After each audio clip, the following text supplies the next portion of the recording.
Hey YouTube, How to Dan here with my second video. I've got my Quickdraw deck that I just used in the Autumn Series tournament. I came second, losing to X-Saber in the final. I had to play the X-Saber guy twice. I went X1 and lost to the X-Saber guy again.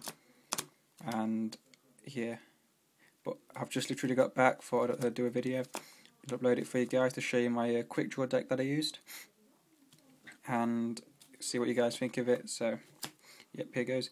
Got one Gauze, two Kais, one Titania, two Lone Fire, one Spore, two Dandelion, two Quickdraw, two Debris Dragon, two Hamster, three Riker, Sangan, Morphing Jar, Night Assailant, and Card Trooper. For the spells, I've got Monster Reborn, Dark Hole, two Book of Moon, two Pot of Avarice, one Foolish, Cold Wave, and two MST. For traps, I have Solemn, Torrential, two Bottomless, two Deep Prison, Call of the Haunted, and a Trapstun. For my side deck, I used two DD Warrior Lady, two Cyber Dragon, two Volcanic Queen, two DD Crow, two Divine Wrath, the Threatening Roar, Swallow Flip, Compulsory, and Ceasefire and Royal Oppression. My extra deck started from higher level to going to low. I got one Chimera Tech, one Stardust, one Scrap Dragon, one Red Dragon Archfiend, Junk Destroyer, two Black Rose, a Junk Archer, Nitro Warrior, Drill Warrior, Turbo Warrior, Brian Heck, Goyo, Iron Chain, and Catastor. All in all, the decks worked really well. It started off a bit rough, like I was practicing before the tournament started, and some of the hands are getting a bit iffy, but it picked up. I went back to maining hamsters right before the tournament started, and I side the Cyber Dragons as you noticed. And basically what I do is, first match, if I lose, I'll be going first in my second match, so I leave hamsters in. And if I win, I'm usually going second on my second match, so I side Cyber Dragons in, because hamster's not good if you go second, where Cyber is.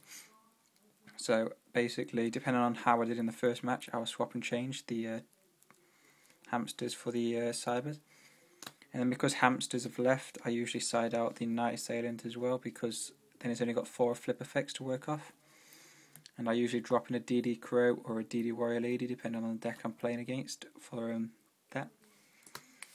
As you see, I side a Royal Oppression, which is strange with a Quickdraw deck, but with what I can side in, you know, the DD Warrior Leaders and the DD Crows, I can take some of my special summoning stuff out to make Royal Oppression affect me less, and only activate it when I've got nice control of the field.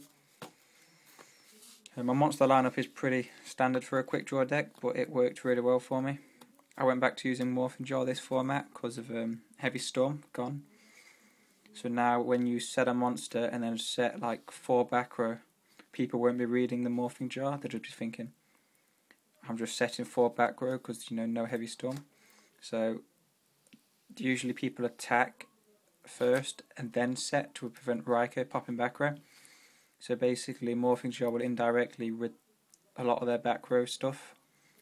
It can make them draw more, but it's in the long run it's less that I've got to deal with, so I'm using Morphing Jar for that purpose. Sorry about the glare there. Trap lineup, I went for a trap stun, and basically I dropped a 3rd Deep Prison for a trap stun, just in case I needed to do, you know, Black Rose reset without the fear of face down. So, you know, trap stun, then go into my debris, do my Black Rose reset, and then my opponent can't chain how many traps to stop him. Solemn saved me about 3 games and won me 2. So I really like Solemn at the minute. And yeah, basically, so that's pretty much my track lineup. Quite defensive lineup, really. I'm still running core because it's quite a slow deck. I mean, you get quite a lot. Basically, what the play I do is set Raikou, set call, and hopefully Raikou mills something good that you can benefit from call. Also, there's the old, if the MST you call, just chain it and bring something back that gets an effect for when it's destroyed. My spell lineup changed slightly before I went into the tournament. Before, I was not running Cold Wave and I was running a third pot of Avarice.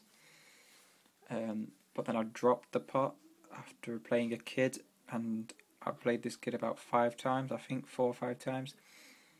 And 2 of them games I drew, well, one of them I drew all 3 pot, and the second I drew 2 pot. So I dropped the pot for a Cold Wave because nobody wants to open the hand with that kind of pot, really. Then basically the rest of it's just standard. So yeah, I went down to 2 pots, you can see. Book of Moons still. It's pretty good, this format. Can disrupt your opponent's play. Plus I've got a lot of flip effects. I like the throwback face down. And Dark Cold and Monster Reborn is kind of standard. So it's a standard lineup of spells, really. A few changes there. My extra deck is a bit strange. I've explained the Royal Depression. Ceasefire was more for mirror matches. And anyone who ran off Raikou a lot. Basically you activate it, it will negate all their flip effects and then burn them for it. So it allowed me to, if they're trying to set a Raikou play up, I can ceasefire them and do quite a bit of burn damage to them. So, and plus if anyone was paying high costing cards, like Solemn Judgments and stuff like that, Solemn Warning maybe, then I can try and kill them with this card. So, but nobody used Solemn Warning. There was a lot of Solemn Judgments with no Solemn Warning. Compulsory, again for a mirror match to get rid of the Drill Warrior, but yeah. Swallow Flip for GBs mainly. Threatening Roar for X-Sabers. I sided against X-Sabers after they swarmed at me the first time and attacked me for a hell of a lot. So, but no, it was mainly for OTK decks. 2 Divine Wrath. On the principle that this deck doesn't mind discarding cards from its hand, I mean, you can get some dead cards like the Titanium, plus Dandelion and stuff, and Spore. There's quite a lot of stuff that'd be nice in the graveyard. And Divine Wrath wrecks a lot of decks this format.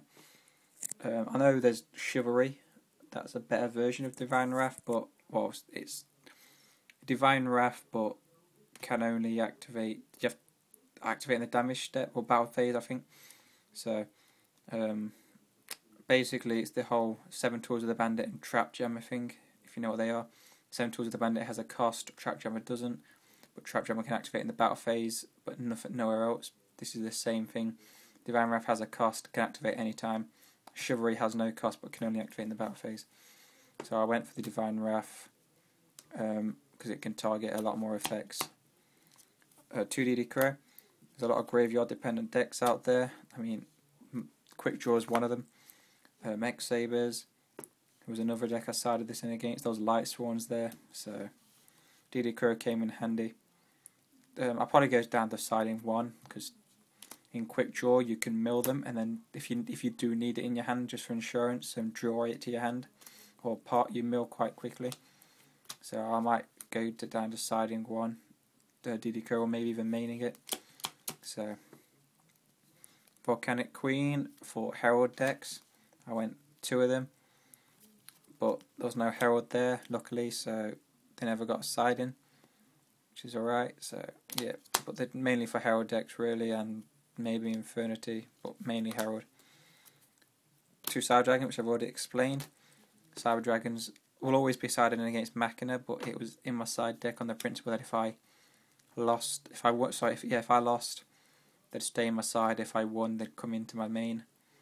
When my opponent, usually says I'll go first, and then instead of having Hamster to then set, I've got a Cyber Dragon to then special summon instead. So it worked out really well. So it also gets rid of some of my flip effects in case the like siding noblemen and stuff. So, and I've got the 2 DD Warrior Leaders. These are definitely coming out my side deck. I sided them against X-Sabers, and he basically set a monster. I went DD Warrior Lady, and the minute he threw it on the field, he basically used whatever he had. He was bottomless, I think, just to get rid of it because he couldn't let his Dark Saga out play. Or Emma's Blade, I think it was. It was one of them two set. So, yeah. DD Warrior Lady is probably going to leave. And I might put in Thunder King Ryos instead if I can get a hold of two. So, yeah. That's the side deck. My extra deck is pretty much self-explanatory for a quick draw. Obviously I'm running generic synchros because I'm Monster Reborn and Spore. You know, you never know if you want to steal your opponent's tuner from the grave, or Spore can also hit some of these. Turbo Warrior is great against GB. Drill Warrior is, you know, one of the main synchros of the deck. Nashua Warrior, Junk Archer. I used him to win a game. It's amazing how many people don't actually know this guy's effect. It's so cool. 2 Black Rose.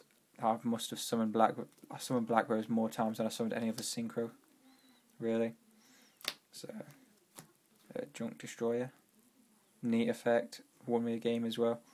So, Red Dragon never really went into that. It might come out, but it's good in there against Quick Draw. You know, when they throw all the tokens out in defense, ram the token, destroys everything else. So, Scrap Dragon. This came out along with I think it was Junk Destroyer to win me the game. My opponent had no back row but a lot of monsters. And basically I managed to Scrap Dragon and Junk Destroyer all 4 of the monsters. So I could swing in for game. Obviously the one Stardust is quite hard to go into, so I only do the one. And I side Dragon, so Chimera takes a nice card as well. But yeah guys, that's my quick draw deck there. And yeah, peace out.